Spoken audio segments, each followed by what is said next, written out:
एक मृतक की पहचान हो गई है। मृतक का नाम अशोक कुमार बताया जा रहा है। यूपी के अमरोहा के रहने वाले थे अशोक कुमार। इस वक्त की बड़ी खबर, दिल्ली धमाके में मृतक की पहचान जो की गई है उस शख्स का नाम अशोक कुमार है और वो यूपी के अमरोहा के रहने वाले बताए जा रहे हैं।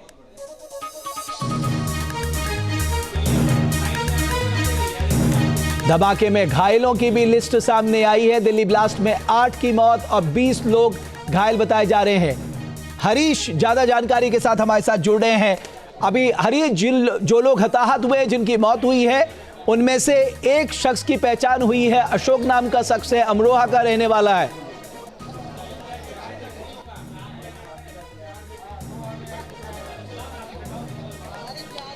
जी देखिए, बिल्कुल अगर हम बात करें तो इसमें जो एलएनजेपी अस्पताल की तरफ से शुरुआती जो चीज़ें दी गई हैं उसके अनुसार एक व्यक्ति की पहचान जो है अब तक हो चुकी है। और इसके अलावा अगर हम बात करें तो क्योंकि जिस तरीके से जिस कंडीशन में बॉडी पार्ट मिले हैं, ऐसे में पहचान करना सबसे ज़्यादा मुश्किल है। ताकि क्योंकि देखिए, परिजनों का पहुँचना अस्पताल शुरू हो चुका है। कई लोगों को बहुत देर से जानकारी मिली, कईयों को अभी भी नहीं पता है कि उनके परिजन जो हैं वो इस दुनिया में नहीं रहे, क्योंकि जिस तरीके से ये कंडीशन हुई, क्योंकि लोग आवागमन के लिए इसका इस्तेमाल कर रहे थे।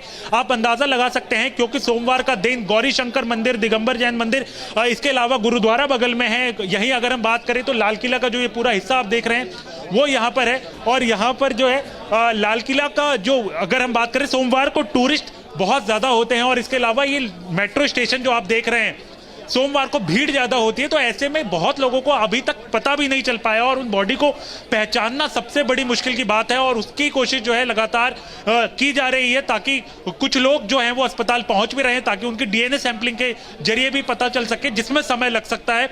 तो फिलहाल जो सबसे पहली प्राथमिकता अस्पताल की कोशिश चल रही है उसमें ये कि घायलों को जल्द से जल्द सारी सुविधाएं मिले, घायलों को जल्द से जल्द बचाया जा सके। इन तमाम चीजों को लेकर अगर हम बात करें तो जिस कंडीशन में बॉडीज मिली है उसमें पहचानना जो है वो बहुत मुश्किल है। ऐसे में लगातार डीएनए सैंपलिंग की भी मदद ली जाएगी, क्योंकि बहुत सारी तरह की अगर हम बात करें तो ब्लास्ट के बाद जिस तरीके से छत विच्छत हालात में बॉडी मिली है, तो ऐसे में उनको पहचानना, उनको निकालना कि कहां से कौन सा व्यक्ति है, तो इसमें भी समय लगेगा। तो इस पूरी प्रक्रिया को पूरा होने में भी समय लगेगा। लेकिन प्राथमिक तौर पर अगर हम बात करें तो सबसे पहली बात है कि घायलों को जल्द से जल्द सभी सुविधाएं जो हैं वो देना, उनको बचाना, उसकी कोशिश जो है फिलहाल अस्पताल की तरफ से की जा रही है।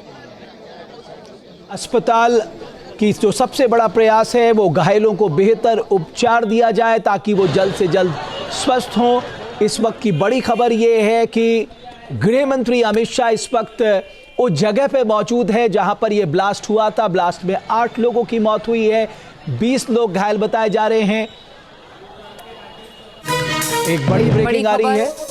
दिल्ली ब्लास्ट मामले में बड़ा एक्शन भी लिया जा रहा है। आपको बता दें, गुरुग्राम पुलिस ने संदिग्ध को हिरासत में लिया है। तो ये अब तक की सबसे बड़ी खबर, जहां दिल्ली ब्लास्ट मामले में एक संदिग्ध को हिरासत में लिया गया है। गुरुग्राम पुलिस ने इस संदिग्ध को हिरासत में लिया है। हालांकि इससे पहले अमृता, दिल्ली में भी एक संदिग्ध को गिरफ्तार किया है पुलिस ने और जगह जगह रेड मारी जा रही है।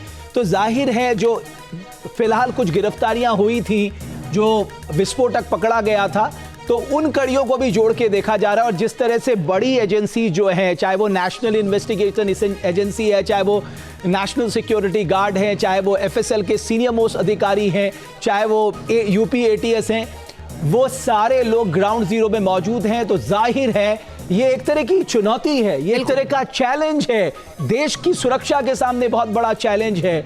अगर ये आतंकी वारदात है तो वाकई ये हमारे देश के सामने एक बहुत बड़ा चैलेंज है। और इस चैलेंज से कैसे मीट आउट करेंगे, कैसे उन संदिग्ध, कैसे उन साजिशकर्ताओं तक हम पहुंचेंगे, ये अगली चुनौती होने जा रही है दिल्ली पुलिस और तमाम बड़ी एजेंसियों के लिए।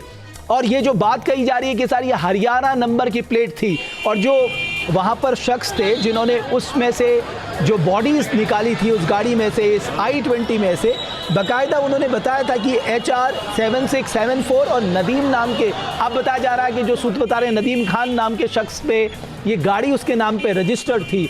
जाहिर है जब तक ये तार जुड़ते नहीं हैं पुलिस कुछ कहने की स्थिति में नहीं होगी। लेकिन जाहिर है समय कम है, पुलिस को तफ्तीश का दायरा बढ़ाना होगा, पूछताछ ज्यादा करनी होगी। कहीं ये साजिश कुछ बड़ा करने की तो नहीं थी, इस पे भी ध्यान देना होगा। बिल्कुल, जाहिर तौर पर जिस बड़ी मात्रा में लगातार विस्फोटक बरामद किया गया है उससे और भी हालात गंभीर आने वाले समय में हो सकते हैं। जहां भक्ति है हर शब्द में, कथाओं में छुपे हैं दिव्य रहस्य और ज्योतिष देता है जीवन को दिशा। धर्म से जुड़ी हर बातों को जानने के लिए हमारे चैनल स्तुति को सब्सक्राइब करें। चैनल पर जाने के लिए इस लिंक पर क्लिक करें।